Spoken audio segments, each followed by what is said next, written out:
Hi hello నమస్తే welcome to our channel. నేను మీ సిరి. ఈరోజు మనం చెప్పుకోబోయే కథ ఇష్టమైన సకుడ పార్ట్ 233. కథలకు వెళ్ళే ముందు వీడియోని లైక్ చేసి హైప్ చేయడం మర్చిపోకండి. నాకు కొంచెం కోల్డ్ కఫ్ ఉందండి, ఇంకా తగ్గలేదు. కొంచెం వాయిస్ అడ్జస్ట్ అవ్వండి. మీకోసం కొంచెం ఆగి గ్యాప్ తీసుకొని చేస్తున్నాను. ఇక కథలోకి వచ్చేయండి. తన కోసం అతను ఎంత బాధపడ్డాడో వేద మాటల్లో అర్థమవుతుంటే ధరణికి ఏడుపొక్క పెట్టిన వచ్చింది.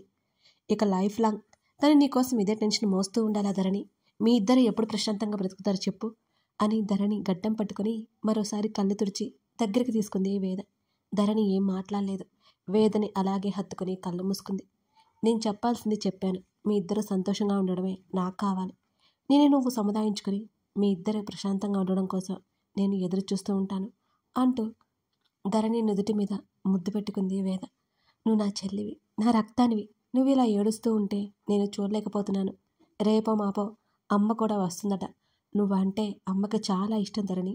అది ఏ పాటితో నీకు కూడా తెలుసు. నువ్వు హాస్పిటల్లో ఉన్నప్పుడు పిచ్చిదైపోయింది. ఇప్పుడిప్పుడే సంతోషంగా ఉంటుంది. మళ్ళీ నువ్వు ఇలా కనిపించావంటే ఇక తట్టుకోలేదు. అందరికంటే నువ్వంటే చాలా చాలా ఇష్టం అమ్మకి. అర్థమైందా అని అడిగింది. అన్నది ధరణి. మీ ఆయనకి ఇంకా ఇష్టం అన్నది వేద నవ్వుతూ. ఇవన్నీ నీకు తెలుసు, ఏదో గుర్తు చేస్తున్నాను అంతే అని నవ్వింది వేద. వేద బుగ్గ మీద ముద్దు పెట్టుకుంది ధరణి. వామ్మో, ఇదేంటి ఇంత విచిత్రం? మీ ఆయనకి ఇవ్వాల్సినవన్నీ నాకిచ్చేస్తే ఎలా?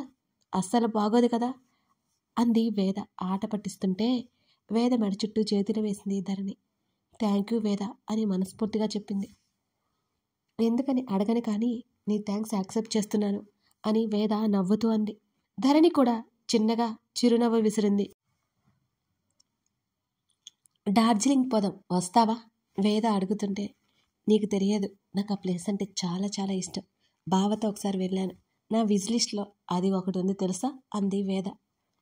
అయితే వెళ్ళిపోదాం, నీకంతా తిప్పి చూపిస్తా అంటున్న వేద ముఖంలో నవ్వు మాయమైపోయింది క్షణాల్లోనే. గబుక్కున ధరణి వంక చూసింది. ధరణి ఆ మాటలు పెద్దగా పట్టించుకోకపోవడంతో వేద ఊపిరి పీల్చుకుంది. సరే, ఈ విషయం గురించి నేను మీ ఆయనకి చెప్తాను, కాసేపు రెస్ట్ తీసుకో అని అన్నది వేద. నాకిప్పుడు నిద్ర రావట్లేదు, రాత్రంతా పడుకున్నాను కదా అంది ధరణి. అయితే కిందకొస్తావా? టైట్గా ఉంది అన్నది. ఇంకా అమృత గురించి ఆలోచనలు వస్తుంటే ధరణికి. సరే, అందుకే చెప్తున్నా, పడుకోమని. సరే గుడ్. ధరణి పడుకున్న తర్వాత వేద బయటకు వచ్చింది. కళ్ళు మూసుకున్న ధరణికి కాసేపు అమృత గురించి ఆలోచనలు వస్తున్నాయి. అమృత ఇప్పుడు సంతోషంగా ఉంది. తను బాధపడితే అమృతని బాధపడటం కరెక్ట్ కాదు. ధరణి తనకు తాను చెప్పుకుంది. ఆమెకు గగన్ గుర్తుకొస్తున్నాడు. అతను తన కోసం ఏమి చేశాడో తను ప్రత్యక్షంగా చూడకపోయినా తన మనోఫలకం మీద అవన్నీ స్పష్టంగా కనిపిస్తున్నాయి. ధరణి మత్తుగా పడుకునిపోయింది. బెడ్ మీద ఒక పక్కకే వాలినట్టుగా కూర్చుని తన బుక్స్ చదువుకుంటోంది వేద. ఆమె ముఖానికి పుస్తకం అడ్డింది. ఆమె చుట్టూ మరిచిపోయి మరీ చూసుకుంటున్నట్టుగా ఉంది. ఆమె దగ్గరికి వచ్చాడు హర్ష. ఆమె పొట్ట మీద అతని గడ్డం తగులుతుంటే ఆమె పుస్తకం పక్కన పెట్టింది. అతని తల మీద చెయ్యేసి అతన్ని వంక చూసింది చిరునవ్వుతో. ఆమె పొట్ట మీద బోల్డన్ని ముద్దులు పెట్టాడు అతను. అప్రయత్నంగా ఆమె కనులు మూసుకుపోయాయి. అతని చిలిపి సరదాలకి ఆమె చిన్నగా అరిచి అతని తలని దూరం నెట్టింది. ఆమె మీదకు వాలిపోయి కళ్ళు చిన్న చేసి చూస్తున్న ఆమె కనుల మీద ముద్దు పెట్టుకున్నాడు. ఆమె చేతి పక్కనే ఉన్న పుస్తకాన్ని పక్కన పెట్టేశాడు హర్ష. ఆమె ముఖం మీద అతని పెదవులు ముద్రలు నెమ్మదిగా పరుచుకుంటున్నాయి. ఆమె దేహం అతనికి వదిలేసి అతని స్పర్శను ఫీల్ అవుతోంది. ఏంటి, ముఖం వెలిగిపోయింది? హర్ష ముఖాన్ని చేతుల్లోకి తీసుకుని అడిగింది వేద. నెక్స్ట్ వీక్ ఢిల్లీ వెళ్ళాలి. మళ్ళీ జాయిన్ అవ్వచ్చు టీంలో. బట్ ఛాన్స్ అనేది ఇక చెప్పలేను. నన్ను నేను ప్రూవ్ చేసుకోవాలి అని హర్ష మాట్లాడుతూ ఆమె పెదవులను ముద్దు పెట్టుకున్నాడు. అతని ముద్దుకి జత కలిపింది. ఆమె పక్కన చేరి ఆమె నుదుటి మీద చెంపలు వేద అతను నెమ్మదిగా ముద్దు పెట్టుకుంటున్నాడు. హర్ష, నీ దగ్గర నాకు జాబ్ చూడొచ్చు కదా, నేను కూడా నీతో పాటు ఉండిపోతాను. ఆమె అలాగే కళ్ళు మూసుకుని మాట్లాడుతూ ఉంటే, వద్దమ్మ వద్దు, ఎన్నో ఆశలతో అక్కడికి వెళ్తుంటారు అందరూ.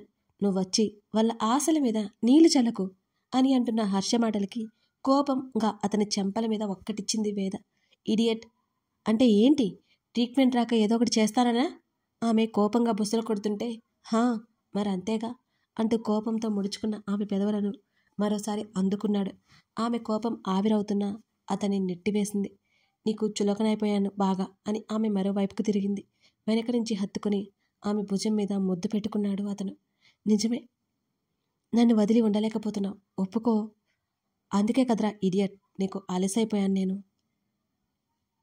నాకు తెలుసు వేద నీ లవ్వు, కాకపోతే నోరు వేసుకుని పడిపోతుంటావు నా మీద అని అతను అనగానే అతని వైపు తిరిగి కొట్టిపడేసింది వేద. నేను రేపు డార్జిలింగ్ వెళ్తున్నాను, నీకు కూడా అనవసరంగా టికెట్ చేశాను, నువ్వేం రానక్కర్లేదు అన్నది వేద. నువ్వు ఒక్కదానివే వెళ్తావా? మళ్ళీ నెమ్మదిగా ఆమెకు ముద్దులు పెట్టడం మొదలుపెట్టాడు హర్ష. అతని మూతి మీద చిన్నగా ఒక దెబ్బ వేసింది వేద.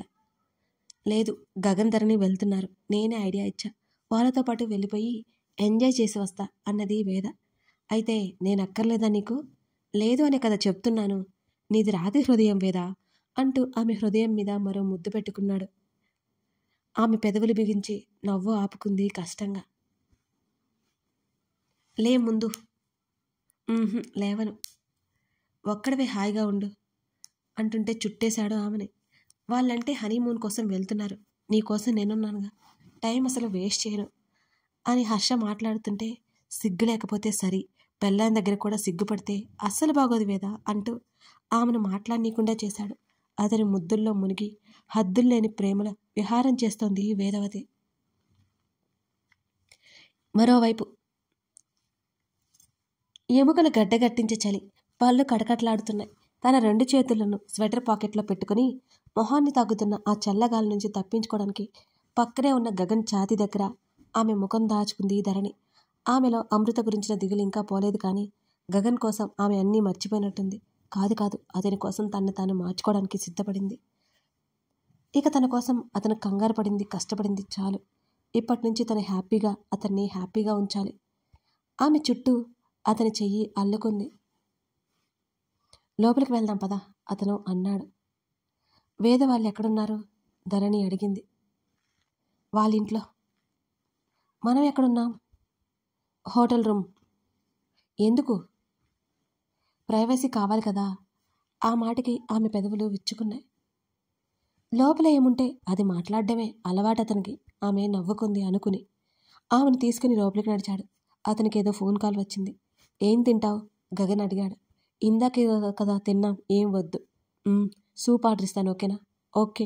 అతను అక్కడే ఉన్న ల్యాండ్లైన్తో రిసెప్షనిస్ట్కి కాల్ చేసి చెప్పి బాల్కనీలోకి వెళ్ళాడు. చెప్పరా అని అన్నాడు హర్ష ఫోన్ కావడంతో. రేయ్, వేద నన్ను చావగొడుతుంది, మీరు కూడా ఇక్కడికి రాలేదని గొడవ చేస్తుంది, మీరు బయట తిరగడానికి వెళ్ళారనుకుంటుంది అని హర్ష వాపోతుంటే, ఇడియట్, ఇంకా చిన్నపిల్లలా కొట్టుకుంటున్నారా? అయినా ఎప్పుడు మీ మొహాలే చూస్తూ ఉండాలా? ఫోన్ పెట్టేయ్ అని ఆమె అంటుంటే, గగన్, నువ్వు మమ్మల్ని ఇన్సల్ట్ చేస్తున్నావు, పక్కనే ఉన్న వేద అరిచింది. డాక్టర్ కదా, పక్కన వాళ్ళ ప్రైవసీ డిస్టర్బ్ చేయకూడదు, తెలీదా నీకు ఆ మాత్రం అని గగన్ అనగానే వేద మాటలకి పళ్ళు నూరుకుంటూ, రాక్షసుడు నువ్వు, ఇక్కడ నుంచి వెళ్ళే వరకు నీకు కాల్ కూడా చేయను అని వేద గట్టిగా అరిచింది. గుడ్ డెసిషన్ వేద, నువ్వు ఈ మాట మీద ఉండు అని గగన్ నవ్వు ఆపుకుంటూ అన్నాడు. ఉంటాను, నాకేమైనా భయమా ఏంటి? ఇవన్నీ నేను తిరిగిన రోడ్లే అంది వేద. ఆల్ ది వెరీ బెస్ట్ వేద, బాయ్. ఏయ్ ఆగరా, వేద చేతిలో ఫోన్ లాక్కున్నాడు హర్ష. చెప్పరా ఏంటి? డాక్టర్ని కలవాలి అన్నావు. ఇప్పుడే కాదు, వెళ్ళేటప్పుడు కలుస్తాండి. సరే, మన హాస్పిటలే, నో ప్రాబ్లం, అపాయింట్మెంట్ తీసుకుందాం. నాకు అప్పుడు చెప్పు, అప్పటికప్పుడు అన్నావంటే ఊరుకొని చెప్తున్నా అని హర్ష వార్నింగ్ ఇచ్చాడు. సరే. ధరణికి బోర్ కొడితే ఇక్కడికి తీసుకురా, ఎంతసేపు నీ ఒక్కటే ఉంటుంది అక్కడ. అదేంటి హర్ష అలా అంటావు, గగన్ ఉన్నాడుగా అని వేద చెప్పి, ఓహో, గగన్ ఉన్నా సరే 1 వర్డ్ ఆన్సర్ ఇస్తూ ఉంటాడు, నాటి చిట్టి చెల్లికేమో బోర్ కొడుతుంది అంతేనా? కావాలని ఉడికించడానికి ట్రై చేసింది వేద. బోర్ కొడితే ఏం చేయాలో నాకు బాగా తెలుసు అని గగన్ అన్నాడు. ఏబ్బో, ఏం చేస్తావేంటి అని వేద అడుగుతుంటే, వాణ్ణి కెలకడం అవసరమా? పక్కనే ఉన్న హర్ష అన్నాడు. నా వైఫ్తో ఏదైనా చేస్తాను, నాకేం అభ్యంతరం అది చెప్పడానికి. నీకు నో ప్రాబ్లం అంటే చెప్పు, చెప్పేస్తా అన్నాడు గగన్. ఆ వేద అరిచి ఫోన్ హర్షకిచ్చింది. ఇద్దరూ నవ్వుకున్నారు. గగన్ కాల్ కట్ చేశాడు. వేద చెప్పిన డాక్టర్ గురించి గూగుల్లో కాసేపు వెతికాడు. అతను లోపలికి వెళ్ళేసరికి ధరణి ఫోన్ మాట్లాడుతూ కనిపించింది. అది రేవతితో అని అతనికే అర్థమైంది. ఆమె ఫోన్ కాల్ కట్ చేసిన వెంటనే సూప్ తాగించాడు. ఆ చల్లటి వాతావరణంలో వెచ్చగా బాగుంది అది. లాస్ట్ టైం వచ్చినప్పుడు సంగతులు గుర్తుకొస్తుంటే ఆమె పెదవులు విచ్చుకున్నాయి. అతను తనని ఎంత భయపెట్టాడో గుర్తుకొస్తుంటే ఆమెకి నవ్వొస్తోంది. ఏం చేస్తున్నావు? గగన్ సైలెంట్గా ఉండడంతో అతని చేతులు పట్టుకుని లాగింది ధరణి. రేపు నిన్ను ఎక్కడికి తీసుకెళ్లాలా అని ఆలోచిస్తున్నా అని అన్నాడు గగన్. నాకు ఎక్కడికి రావాలని లేదు. మళ్ళీ ఆమెలో నిర్లిప్తత ప్రవేశించింది. ఏ ఎందుకని? నాకు తిరగాలని లేదు, బాగా చలిగా ఉంది కదా. అప్రయత్నంగా అతని చేతిని వదిలింది ధరణి. కానీ అతను వదల్లేదు. ఆమెను ఒడిలోకి లాక్కున్నాడు. వెంటనే ఆమె స్వెటర్ తీసి అవతల విసిరేశాడు. చలి ధరణి ముడుచుకుపోతుంది. అతను రూమ్ హీటర్ ఆన్ చేశాడు. కాస్త పర్వాలేదనిపించినా విపరీతమైన చలి కలుగుతోంది. మరికొన్ని నిమిషాల్లోనే ఆమె దేహం నేరుగా అతని దేహాన్ని తాకుతుంటే ధరణి మరి కాస్త ముడుచుకుపోయింది అతనిలో. వారిద్దరి చుట్టూ బలమైన దుప్పటి చేరిపోయింది. ఆమె వీపు, ఆమె మెడ మీదకి ఉన్న ఆ చిన్న జుత్తు అతను పక్కకి నెట్టేశాడు. అయినా అది పదే పదే వస్తుంటే అతను ఒక చేత్తో పక్కకు పెట్టేసుకున్నాడు. ఆమె నునుపైన భుజం మీద అతని పెదవులు తాకి ఆమె కన్నులు మరింత గట్టిగా బిగించింది. అతని ఎడమ చేయి మెల్లిగా ఆమె నడుము చుట్టూ చేరింది. అతని పెదవుల ప్రయాణం ఆమె భుజం నుంచి మెడ వరకు పాకుతుంటే ఆమె తల వెనక్కి వాల్చింది. ఆమె మెడ ఎముక స్పష్టంగా బయటికి కనబడుతుంటే అక్కడ ముద్దు పెట్టుకున్నాడు. ఆమె నోటి నుంచి చిన్న నిట్టూర్పు వెలువడింది. ఇంకా చలిగా ఉందా? ఆమె చెవి దగ్గర అడుగుతూ ఆమె చెవి కింద ముద్దు పెట్టుకున్నాడు అతను. ఆమె సమాధానం చెప్పలేదు. ఆమె పెదవులు విచ్చుకోవడం అతనికి స్పష్టంగా కనిపిస్తూనే ఉంది. లోపలికి పోయిన ఆమె చెంపల మీద మరికొన్ని ముద్దులిచ్చాడు అతను. అతని చెయ్యి ఆమె శరీరం మీద కదులుతూనే ఉంటే అతని చేతిని తన రెండు చేతుల మధ్య మరింత గట్టిగా పట్టుకుంది. ఆమెను తన వైపుకి తిప్పుకున్నాడు. ఆమె శరీరం నుంచి టీషర్ట్ వేరవుతుంటే ఆమె మరి కాస్త కుచించుకుపోతూ అతని బనియన్లో ఆమె శరీరాన్ని దాచేసుకుంది. ఇద్దరిలో ప్రేమావేశాలు ఒక్కసారిగా మెండైపోయాయి. ఏం చేస్తున్నావు? ఆమె ముఖం మీద మెత్తగా ముద్దులు పెడుతూ అడుగుతుంటే ఆమె సమాధానం చెప్పలేదు అతనికి. మాట్లాడవా అని గగన్ అడిగాడు. అయినా సరే ధరణి నుంచి ఎటువంటి సమాధానం రాలేదు. ఆమె జుత్తు మరోసారి సర్దుతూ ధరణి అంటూ పిలిచాడు గగన్ మరింత మృదువుగా. కథ కొనసాగుతోంది. కథ నచ్చితే లైక్ చేసి కామెంట్ చేయడం మిస్ చేయకండి. అలాగే ఇంతకీ కథ ఎలా ఉందో చెప్పడం మర్చిపోకండి. నా వాయిస్ వింటుంటే నాకే ఏదోలా ఉందండి. మీరు అడ్జస్ట్ అయిపోండి. ఎందుకంటే అస్సలు గొంతు అయితే బాగానే లేదు. మీకోసం తప్పుగా ఇస్తున్నాను తప్పితే అసలు వాయిస్ అయితే రావనే లేదు.